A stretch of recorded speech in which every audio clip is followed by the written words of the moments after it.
கொஞ்சம் மீதியாயிருக்கும்.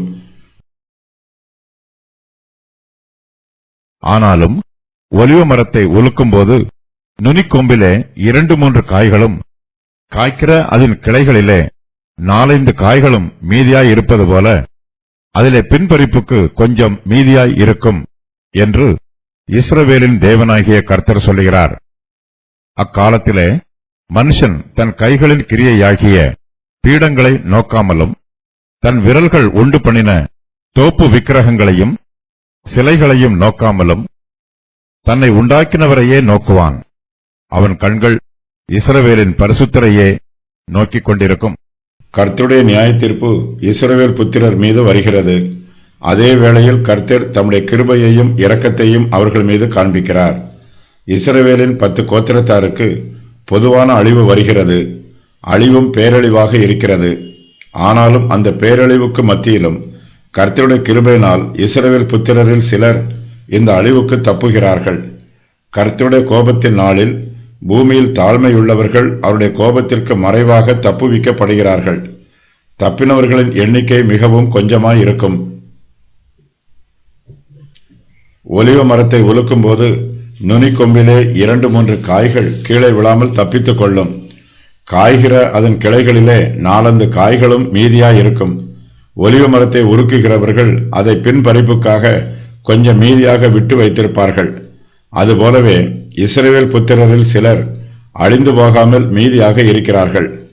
அசீரியர்கள் இஸ்ரவேல் தேசத்தாரில் அநேகரை சிறைப்பிடித்து தங்கள் தேசத்திற்கு கொண்டு போனார்கள். ஆனாலும் அவர்களில் சிலர் சிறையிருப்புக்கு போகாமல் தங்கள் தேசத்திலேயே தங்கியிருக்கிறார்கள். தப்பினவர்கள் எல்லோரும் இஸ்ரவேல் புத்திரர் மத்தியிலே பலவீனமானவர்கள். இவர்கள் ஏழைகள், சமுதாயத்தில் தாழ்த்தப்பட்டவர்கள். ஒலிவ மரத்தை எப்படித்தான் உலுக்கினாலும் அதன் நுனி கொம்பிலே 2-3 காய்கள் மீதியாயிருப்பது போல இவர்கள் தப்பித்திருக்கிறார்கள். ஒலிவ மரத்தின் நுனி கொம்பை உலுக்க முடியாது. அது உலுக்குகிறவர்களுக்கு எட்டாத உயரத்தில் இருக்கும். கைகளுக்கும் அல்லது துரட்டி கம்புகளுக்கும் நுனிக்கம்பு எட்டாது. அதுபோலவே அசீரியரின் கைக்கு இஸ்ரவேல் புத்திரரில் சிலர் எட்டாத தூரத்தில் இருப்பார்கள். இவர்கள் தேசத்தில் உயர்ந்தவர்கள் அல்ல, மிகவும் தாழ்ந்தவர்கள். ஒலிவ மரத்து கிளைகளை உலுக்கும் போது 4-5 காய்கள் கீழே விழாமல் கிளையோடு ஒட்டிக்கொள்ளும். அவை ஒலிவ மரத்தில் மீதியாயிருக்கும். அதுபோலவே அசீரியர்கள் இஸ்ரவேல் புத்திரரை சிறைப்பிடிக்கும் போது அவர்களில் சிலர் தங்கள் தேசத்தில் ஒட்டிக்கொள்வார்கள், சிறைப்பிடிக்கப்பட மாட்டார்கள். தேசத்திலே மீதியாயிருக்கிறவர்கள் தங்கள் பாவங்களுக்கு மனம் திரும்பியவர்கள். இவர்களுடைய ஜீவியம் பரிசுத்தமாயிருக்கிறது. ஆகையினால் கர்த்தருடைய கோபம் இவர்கள் மீது வரவில்லை. இவர்கள் எரிகிற நெருப்பில் இருந்து எடுக்கப்பட்ட கொள்ளி கட்டையைப் போல எரிந்து கொண்டிருக்கிறார்கள். அசீரியர்கள் தங்கள் தேசத்தின் மீது யுத்தம் பண்ண வரும்போது இவர்கள் மற்ற தேசத்தாரையோ மற்ற ராஜாக்களையோ நோக்கி பார்க்காமல் கர்த்தரையே நோக்கி பார்ப்பார்கள். தங்கள் சிருஷ்டிகரை நோக்கி பார்ப்பார்கள். எல்லா சூழ்நிலைகளிலும் கர்த்தருடைய கிருபையும் இரக்கமும் தங்கள் மீது இருக்கும் என்று நம்பிக்கையோடு இருப்பார்கள். இஸ்ரவேலின் தேவனாகிய கர்த்தர் இஸ்ரவேல் தேசத்தின் மீது அழிவை வரப்படும் போது ஒரு சிலரை தமக்கு மீதியாக வைத்திருப்பார். அவருடைய எண்ணிக்கை கொஞ்சமாக இருக்கும். அவர்கள் கர்த்தருடைய வார்த்தைக்கு கீழ்ப்படிந்து ஜீவிக்கிறவர்கள். கர்த்தருடைய பலத்த கரத்திற்கு தங்களை ஒப்புக் கொடுத்திருக்கிறவர்கள். இவர்கள் விக்கிரக ஆராதனைக்கு விலகி கர்த்தரையே சேவிக்கிறவர்கள். கர்த்தர் இஸ்ரவேல் தேசத்தின் மீது அழிவை வரவழைக்கும் போது தேசத்தில் அநேகர் தங்கள் கைகளின் கிரியையாகிய பீடங்களை நோக்கி பார்ப்பார்கள். தங்கள் விரல்கள் உண்டு பண்ணின தோப்பு விக்கிரகங்களையும் சிலைகளையும் நோக்கி பார்ப்பார்கள். இவர்கள் கர்த்தரை நம்பாமல் விக்கிரகங்களை நம்புவார்கள். இவர்கள் மீது தேவனுடைய கோபம் வரும்.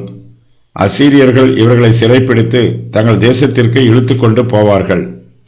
இஸ்ரவேல் புத்திரரில் அநேகர் பீடங்களையும் தோப்பு விக்கிரகங்களையும் சிலைகளையும் நோக்கி பார்த்தாலும் அவர்களில் சிலர் விக்கிரக ஆராதனையில் ஈடுபட மாட்டார்கள்.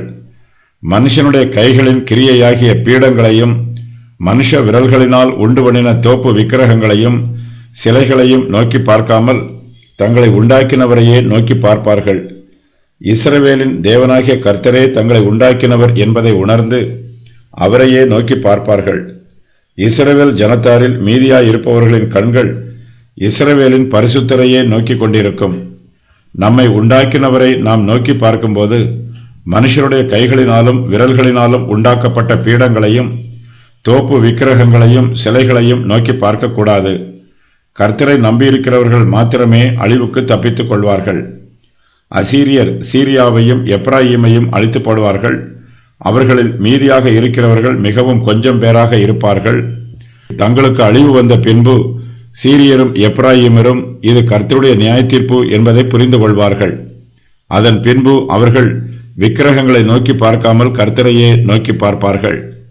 மனுஷர் நோக்கி பார்க்காத காரியங்கள், தன் கைகளின் கிரியையாகிய பீடங்கள், தன் விரல்கள் உண்டு பண்ணின தோப்பு விக்கிரகங்கள், சிலைகள்.